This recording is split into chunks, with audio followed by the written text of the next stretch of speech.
Oi gente, eu sou Maria Noêmia, professora de Direito do Trabalho aqui do CGR Jurídico e hoje a gente vai fazer um vídeo contando história. História é o que não falta quando a gente é advogado, né? Porque a gente lida com pessoas e lidar com pessoas é ter história para contar. Eu separei algumas histórias que eu acho que são icônicas desse tempo que eu advogo, porque já aconteceu muita coisa e às vezes a gente não acredita nas coisas que acontecem. Algumas coisas ligadas ao fato de eu ser mulher e das pessoas não darem muita credibilidade por causa disso. Algumas outras coisas de clientes realmente engraçadíssimas, coisas que acontecem que a gente fica sem entender, mas eu separei algumas aqui para falar com vocês. Logo no início, logo que eu comecei a advogar, eu trabalhava num escritório como advogada empregada. E eu entrei nesse escritório basicamente para fazer petição inicial e atendimento inicial a cliente. Eu fazia o atendimento do cliente e depois ficava responsável por fazer a petição inicial. Eu não fazia muitos prazos e muitas audiências. E eu entrei nesse escritório uma semana depois de pegar minha carteirinha da OAB.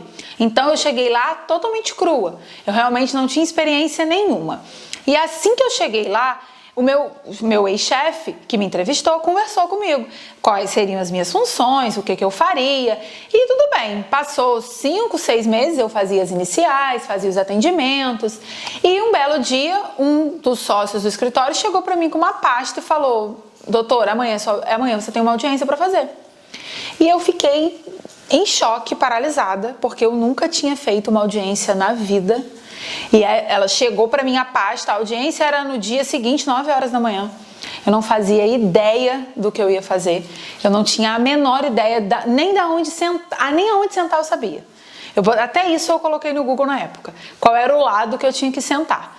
E aí eu fiquei muito nervosa. Fui conversar com um colega meu de trabalho na época, que hoje é meu sócio. E ele fez literalmente um roteiro para mim de absolutamente tudo que eu tinha que fazer. Tudo, desde chegar, até chamar o nome do cliente, até sentar, até falar com o juiz, até terminar a audiência. Tudo ele botou num papel, escrito roteiro audiência. E eu fiz tudo exatamente como estava ali. E nesse momento, eu conversei com ele, especificamente sobre o caso. Era um caso em que a cliente alegava não ter recebido um determinado valor da empresa. E eu falei com ele: olha, e se esse documento, esse recibo tiver assinado por ela? E aí ele falou para mim: essa possibilidade não existe. Porque se tivesse sido assinado por ela, significa que ela recebeu e ela não viria até o escritório para poder botar esse processo se ela tivesse recebido. Eu falei: tudo bem, se essa possibilidade não existe, lá vou eu. Fui, apavorada, sentei em mesa de audiência, o juiz abriu a audiência. E era um processo contra uma empresa e também contra o município do estado em que eu atuo, né? Eu atuo em Macaé, mas existe um município aqui vizinho, Rio das Ostras, e era um município de Rio das Ostras e uma empresa. Essa empresa foi à audiência, o município não foi. E no primeiro momento que eu sentei, o juiz perguntou: você gostaria de excluir do polo passivo da ação o município? E eu falei: não. Porque não estava no meu roteiro excluir o município do polo passivo. E aí ele me perguntou novamente: você tem certeza, doutora? Porque eles não vieram? Você tem certeza que você não quer excluir? Aí eu falei: não, na verdade eu quero sim. Eu acho melhor excluir. Porque eu não fazia ideia se era para excluir ou não. E como o juiz falou que era melhor excluir, eu achei: então eu vou excluir, né? Porque se ele está falando, deve ser realmente a melhor opção. Nessa mesma audiência, lembra que eu tinha falado que a única coisa que não aconteceria era ter o documento assinado? A audiência começou e aí a primeira coisa que a empresa fez foi abrir um documento e mostrar para a reclamante. Além de mostrar no computador, ela trouxe esse documento impresso e perguntou: essa assinatura é sua? E aí a reclamante falou: é. Nessa hora eu quase morri. Fiquei gelada, me tremi inteira porque eu não sabia o que fazer. O processo acabou ali. O processo era só isso. Se ela tivesse assinado o recibo, acabou. E aí eu perguntei a ela, eu mesma olhei para ela e falei assim: essa assinatura é sua? E ela falou: sim. O juiz, eu não fiz pergunta nenhuma, óbvio. O juiz encerrou a audiência. A gente saiu da sala de audiência. Eu falei com ela: mas o que aconteceu? Por que você fez isso? Se você tinha assinado o documento, como assim? Ela falou que ela tinha esquecido que tinha assinado o documento e que tinha recebido o dinheiro. Então, eu passei por essa situação, não era um processo que eu tinha feito desde o início, mas era um processo em que a cliente esqueceu que recebeu. entrou na justiça e aí quem é que paga esse pato é o advogado, que vai lá na audiência, chega lá e se dá de cara com essa situação, com esse juiz te mandando dar uma satisfação a respeito daquilo ali, porque querendo ou não você movimenta o judiciário por uma coisa que não é verdadeira. Essa é uma situação de audiência que foi na minha primeira. Eu tenho outra situação também de audiência que aconteceu, que aí já é um pouco mais tensa, mas é uma passagem, em que eu estava fazendo audiência de uma moça e ela prontamente começou a me desrespeitar em mesa de audiência, dizer que eu era muito novinha, que eu não sabia o que eu estava fazendo, que não era dessa forma que devia conduzir o processo, que ela já estava irritada, que tinha muito tempo, começou a gritar comigo em mesa. Nesse momento, a juíza foi extremamente empática comigo, ela interferiu, deu um esporro mesmo na cliente. Tinham outras advogadas na sala que também me apoiaram, porque eu na hora fiquei muito nervosa, porque obviamente eu não podia responder a ela e rebater a ela no mesmo tom, mas eu também não podia deixar com que ela fizesse aquilo comigo. Então, eu pedi que a audiência fosse encerrada, a juíza prontamente me atendeu. Eu fui até a secretaria da vara, porque tinha que assinar a carteira dela de trabalho, e pedi que ela se retirasse, que eu não queria mais falar com ela. E quando eu cheguei no escritório em que eu trabalhava, eu fui direto no meu chefe comunicar isso. Falei, olha, aconteceu isso, isso e isso, e eu gostaria de nunca mais ter acesso a essa cliente. Eu não quero mais fazer nada do processo dela. E imediatamente naquele momento ele falou, não, nós vamos fazer além, nós vamos renunciar do patrocínio dessa causa, nós não somos mais advogados dela. E aí eu fiz o documento da renúncia, ele assinou e eu chamei a cliente no dia seguinte, ela negou que tinha feito tudo que ela fez, disse pra mim que não fez, e eu mostrei o documento a ela dizendo que ela não tinha mais o patrocínio daquele escritório, a gente não era mais advogado dela a partir daquele momento. Ela disse que não estava entendendo o que estava acontecendo, porque ela não tinha feito nada, porque isso não tinha acontecido, mas aconteceu.